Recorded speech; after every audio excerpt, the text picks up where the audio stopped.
Welcome to Real Deal. I'm Tara. And I'm Giselle. And it's about to get gay in here. Happy Pride, you guys. Happy Pride! This week, we are going to be talking about films that we think are critical to queer cinema. And these are our own personal choices. Don't give us any lashings if we forgot something that you think is iconic or your favorite. These are our favorites. Yes, and let's not forget to mention, we are two queer girls. We're just two queer girlies. If you're my parents, stop listening. Log out if you're my parents. Delete and close the app if you're my parents. I just said. I just want to say, because I don't want you to be like, who are these two girls? Blah, blah, blah, blah. Mind you, the Instagram bio says 2 girls, 1 cut. So Right. We're moving on. Right. We're getting into What's your first film, Giselle? My first film is the ever iconic Paris is Burning. It's a 1990 movie directed by Jenny Livingston. The description is, where does voguing come from and what exactly is throwing shade? This landmark documentary provides a vibrant snapshot of the 1980s through the eyes of the New York City's African-American and Latinx Harlem drag ball scene. Made over 7 years, Paris is Burning offers an intimate portrait of rival fashion houses, from fierce contests for trophies to house mothers suffering sustenance in a world rampant with homophobia, transphobia, racism, AIDS, and poverty. Featuring legendary voguers, drag queens, trans women, including Willie Ninja, Pepper LaBeija, Dorian Corey, and a variety of other people, Paris is Burning brings it, celebrating the joy of movement, the force of eloquence, and the draw of the community. And I saw this movie on YouTube when I was legit 11 years old. Oh my God. That's crazy. Legit, okay, so I think 11 years old, I was on Tumblr. Yeah. And so because I was always Googling girls kissing girls, girls looking at girls, I feel like my Tumblr just started giving me gay shit. Yeah. And so then I feel like there was a point where everyone was talking about Paris is burning, Paris is burning. And so I was like, okay, let me just Google this. And then it was for free on YouTube. So then I watched it on YouTube. And I feel like that was one of the moments I've been radicalized. I was like, oh, the queer agenda's real, and they got me. A formative thought. No. At 11, I watched, I don't even know if it was when I was 11, but I had that moment, but it was with Lady Gaga Just Dance music video. Yeah, see, everyone has that moment. Yeah. For me, it was Paris is Burning, and I love this movie because I think as a kid, especially growing up in the punk scene, I connected with drag and also with queerness because everything is so being a drag queen and being in these club kid scenes is honest to God so punk. And RuPaul, I just read her book, she was saying that she was a punk. RuPaul? Yes, RuPaul was in the punk scene. Does RuPaul use she her pronouns? But it's the thing, you know. I'm anti RuPaul because RuPaul be fracking. Okay, RuPaul do be fracking, but that's mother. With honest mother to God, is fracking. Mother is fracking. Honest to God, without RuPaul, there would be nothing. Yeah. I wouldn't say I'm anti RuPaul, but babe. Yeah, I'm anti-RuPaul fracking. Yeah. But I am pro-RuPaul existing. Yeah. You know? And so I think that I really connected to that, and then also learning that RuPaul was punk, and I can see the very clear pipeline and link from being punk and also these really DIY spaces, and that's totally up my alley. And all these people, but it also radicalized me. I say that because I was as a child, I'm totally unaware of all of these things that queer people suffer from, and learning the nuances of the AIDS epidemic and things like that. Also, Keith Haring has always been my favorite. He's always been my favorite artist. So to know that he was also involved in these spaces, is something that really connected for me too. And just I love New York club scenes, and to hear all these women talk about their experiences, not just positive like community building, but also like the real dangers that they face is things that are firsthand accounts and things that like these people experience on a daily basis. Like just queer people existing is like being alive, especially during the midst of the AIDS epidemic. We will never ever like be able to understand and grasp the like full capacity of damage that we've done to those communities, like as a society, just by marginalizing them and being like, oh, well, all gay people have AIDS and stuff like that. And so like these are firsthand accounts of like the experiences these people are having and also like their fears too. Yeah. So I haven't seen it. I know it's on Mubi, which I should watch because I'm out here paying $17 a month for Mubi and watching one film on Mubi like a month. So let me get my money's worth. Let me watch it. Yeah. It's really good. It's a documentary. It's really interesting. I saw it advertised for Pride Month, so I was like, I should watch that. My movie is Rocky Horror Picture Show, directed by Jim Sharman in 1975. Sweethearts Brad and Janet, stuck with a flat tire during a storm, discover the eerie mansion of Dr. Frankenfurter, a transvestite scientist. As their innocence is lost, Brad and Janet meet a house full of wild characters, including a rocking biker and a creepy butler. Through elaborate dances and rock songs, Frankenfurter unveils his latest creation, a muscular man named Rocky. I think Rocky Horror Picture Show is a quintessential film for queer communities. I think that it has given so many theater gays and just gays alike a place to be home for a few hours watching that in the theater. The sing-along versions, the fishnets, the glitter, going all out, doing drag for it. I just think that movie in the midst of the 1970s, mocking heteronormativity and really exploring gender and like gender identity, I just think it's so fucking iconic. The songs are iconic. I love Rocky Horror. That to me was definitely like gay awakening at a young age because I was like, I don't know what the hell's going on here, but these songs are catchy. Like I'm in it. I'm liking it. This is fun. It's also fun. Damn it, Janet. Like, I don't know. I think Rocky Horror Picture is mandatory watch. Yeah, and I think it transcends like ever watching this movie too, because I will say, bad gay move, I've never seen the Rocky Horror Picture Show. I know, I'm so sorry. No, but I've never seen Paris is Burning, so that's two bad gay moves. Okay. Yeah, that's true. But like I do know the songs. I know the songs because they're everywhere. I know the Time Warp because it's an iconic thing to know. Let's do the Time Warp again. Exactly. Yes. It was, I think, one of the first musicals to really show like sexual liberation, especially in like the 1970s and this post-World War II era. You know, I love the movie. I should watch it again soon. It's been a minute. It's really been a minute. Yeah. Okay, I'm going to make a commitment to watch Rocky Horror. Yeah. And I also see it, there's this theater by us, and they always play it downtown. Yes, we should go to that one. I feel like you know which one I'm talking about? Yeah, I do. Yes. The donut shop. Yes. We'll have to do that. I think that's a mandatory gay experience. Yes. I haven't done it either. I've only watched it at home. So I gotta watch that. Yeah. My second movie is The Favorite, directed by our favorite, Yorgos Lanthimos. And it's a 2018 film. And it stars Emma Stone, Olivia Colman, Rachel Weisz, Nicholas Hoult, Joe Alwyn. So that's Joe Alwyn's second Yorgos. Yeah, the description is England, early 18th century. A close relationship between Queen Anne and Sarah Churchill is threatened by the arrival of Sarah's cousin, Abigail Hill, resulting in a bitter rivalry between the two cousins to be the Queen's favorite. This is the first time explicit information coming. I had never seen a depiction of a woman eating out another woman in film until I saw this movie. No, and they're really no holds barred about it. No, they really are.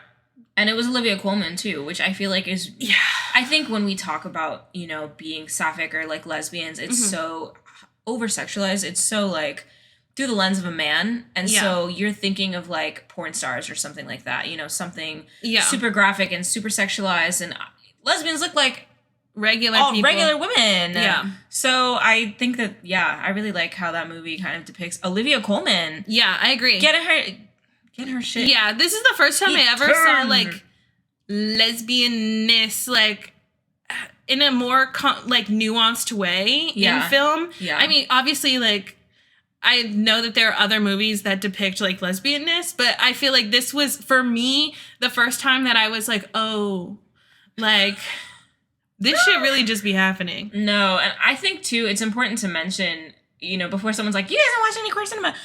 Yorgos movies, you do not know what you're about to watch ever. Okay, so that's not a movie that is advertised as like a queer movie, right? At all. So if you went into that movie blind, because I think it is a shocking scene when it happens too, because she doesn't understand the depth of like their relationship that she's walking into. So listen, y'all, it's not like you just have no idea. Right. And listen, this 2018 was before Portrait of a Lady on Fire. Like, I feel like the lesbian, like, okay, queer cinema, yes, is everywhere, but I'm saying lesbian cinema.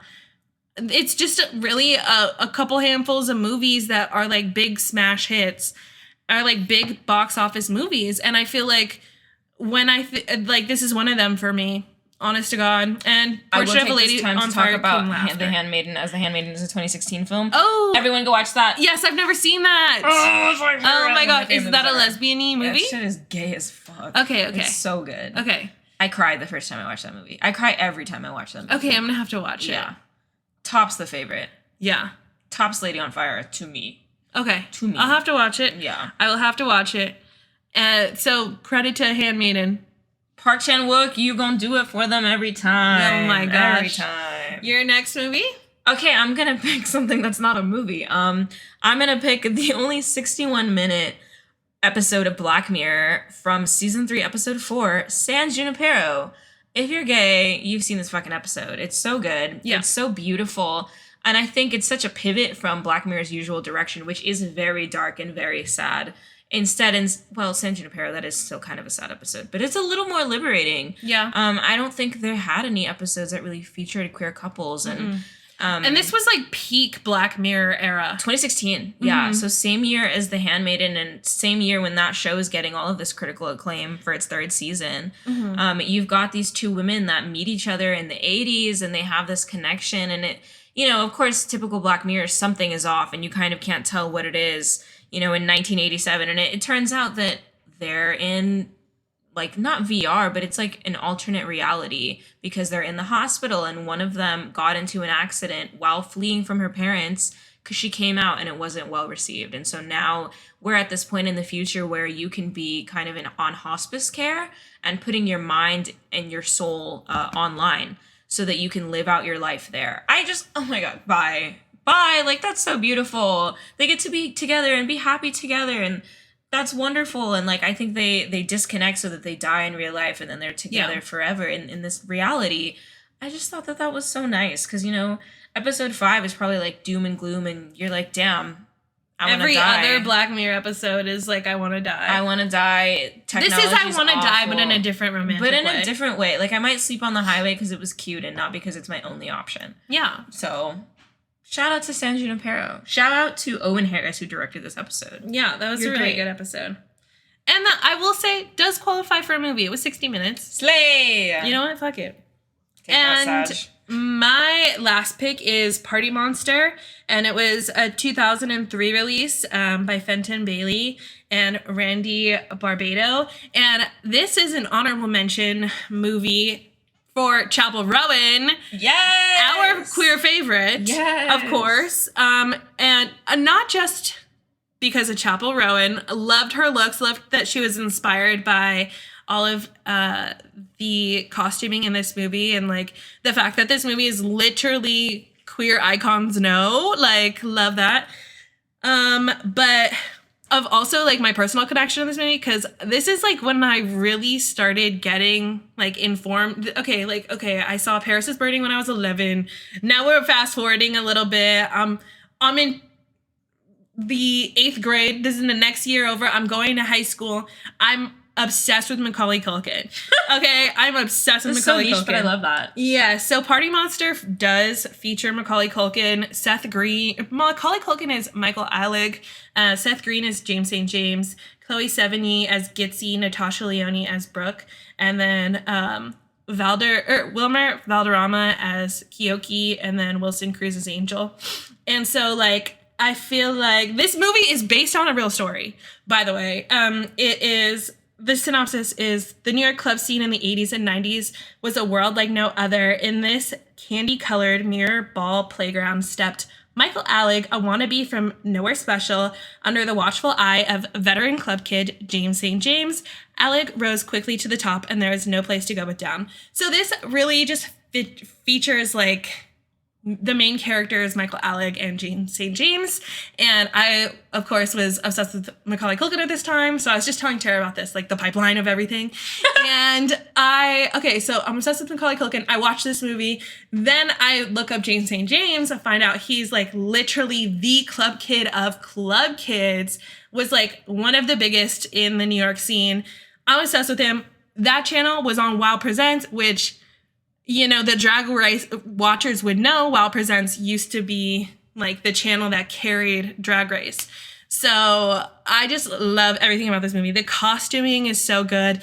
The costuming, the murder, the acting. I love Seth Green. I feel like this is so out of Seth Green's like regular character type. Usually he's kind of like just the nerdy guy or like a douchebag, but he was really fun playing James St. James, and I love James St. James, and I love this movie. So I've never seen this. So, it's so good. We're leaving this episode with lots of recommendations. And my favorite, I think the quote is like, if you have a humpback, throw some glitter on it and go dancing. Like, Okay, real? I love it. That would go crazy in the Pacific Ocean. Yes. Great advice. Yeah. Imagine being Will a the whale and real you're hearing whales that. Like, please that's stand tea. up? That's Yeah. crazy. That's crazy. I love that. Anyways, I love that movie. My third pick was going to be Passages by Ira Sachs, but I'm going to take the opportunity to talk about The Handmaiden again, because even though this is like the fifth time I've talked about this movie on the podcast, mandatory viewing for understanding me. It's just so good. So good. If I was like on 13 Reasons Why or whatever, one of my fucking videotapes would have just the entire audio file of this movie. And Oh my gosh. You have to go through the whole movie to understand. Okay, so like I really need to watch this movie. No, it's so good. Okay, yeah, okay. It'll stay in my top 4 forever. Like when Letterboxd hunts me down on the red carpet, I'll be like The Handmaiden. Yeah. Off the top of my brain. Directed by Park Chan-wook, 2016. In 1930s Korea, a swindler and a young woman posed as a Japanese count and a handmaiden to seduce a Japanese heiress and steal her fortune. This Park Chan-wook I like to describe kind of like Yorgos in the sense that you are going into his movie thinking one thing, absolutely exiting with something completely different having taken place on your screen for the last 2 hours. He is known for the twist. You don't know what the fuck you're about to watch, and his range is so crazy. The Handmaiden has love and suspense and so many different things, sexual repression, sexual liberation. I just think that this is a mandatory gay watch, which I have said about all of the things that I've picked, but I'm going to put But everything we've listed is a mandatory gay watch. Yeah, it is. It is. And even for each other. Like, we've spoken our movies out loud, and now we both have to watch them. Now we're going to go watch them. You're alive for a long time in your life, right? Like, that's the longest thing you ever do is live. You can fit a lot of movies in there. No, you definitely you can. Fit a lot of gay cinema in there. I'm going to live and die for The Handmaiden. Just so beautiful. Beautifully shot, but it's like I don't want to go too much into it because it's definitely a movie you need to see, and I don't want to spoil stuff, but I just think The Handmaiden for me was one of my first times just seeing gay love is so abundant and clear on the screen. And in women that were not, like stereotypical, two Asian women. I just thought that was gorgeous. Yeah. So gorgeous. So beautiful. I think I cried really hard the first time I watched this movie. Yeah. I just paused and was crying. And like the scene I was crying at was not, there was no need for me to be doing all that. Like, girl, stand up. Girl, stand up. It was just hitting the heart. It was hitting so hard. I was like, I can't believe this exists. It's out there. I love The Handmaiden. We'll ride for that. Die for that. Yeah. Let's do honorable mentions. Since you didn't mention Passengers, let's mention Passengers. Passages, Ira Sachs. The 2023 film. That is the only time I've used my movie subscription. Oh my God. That movie. I need to stop paying $17 a month. This episode is just a reiteration. We need to cancel movie. Cancel movie. Or use it because it's great, but I'm just lazy. Passages. Let me pull up the I saw the TV that. glow, definitely. We're going to mention it. However, we just did the episode on it. So if you want to know how much that movie shook the both of us, please watch that movie. Honest to God, one of the most beautiful movies I've seen personally. That rattled me a lot. Rattled me a lot. I was thinking about that movie for like weeks. I still think about that movie. So do I. I think about my trans friends when I think about that movie. I think about my non-binary friends. I think about myself. Yeah, everybody. Just, I don't know, so beautiful that there really is time out there. You know, there's always still time, but like at the same time, there's not. At the same time, like you gotta be you. You just gotta be you. It's suffocating otherwise. Yeah. And then Moonlight. Tara did not see Moonlight. No, dude. Cinephile jail for me. Moonlight. The winner is Moonlight. You could not beat those moments. Like, that movie fucking changed shit for real. And also, like, the depiction of, like, black gay men. I know. It's never portrayed. And that movie is really sad, though. I get why you haven't watched it. I just have an aversion to things that are going to make me that depressed. And so I'm afraid to watch it. Yeah. I will watch it, but I'm just a little nervy on it. Passages, the description of that, it's really just like an exploration of the relationship between this gay couple and a woman that enters their life. And, you know, we all know a bisexual demon, and you've got one of those in this movie. And lots of betrayal and lust and kind of grappling with different relationships and, you know, the downfall of a marriage and how you enter each other's lives and the way that you leave each other. So really just kind of exploring the way that we touch each other and can destroy each other in our desire for lust and belonging and love. Yeah. Kind of a good double feature with Kinds of Kindness. I would start with this, though. I would start with that movie first. I would end with Kinds of Kindness. You will not be thinking about anything other than Kinds of Kindness afterwards. Oh my God. Anyways, I think that's a good pairing. Yeah, I think so too. Double feature. Yeah. Maybe double feature episode next. Guys, that would stay tuned for that. Yeah. We'll do that one next. Hell yeah. I don't know. Anyways, happy Pride. Happy Pride. Go out, be gay. Be gay. Accept yourself. Accept others. This is an episode for allies too. If you're an ally, like, watch one of these. Watch one of these. Yourself. Support your friends. Also, just watch good movies about queer people. Watch good movies. Because they're movies and they're good. You don't have to be gay to do that. No. Check them out. Thanks, guys. Bye. Bye.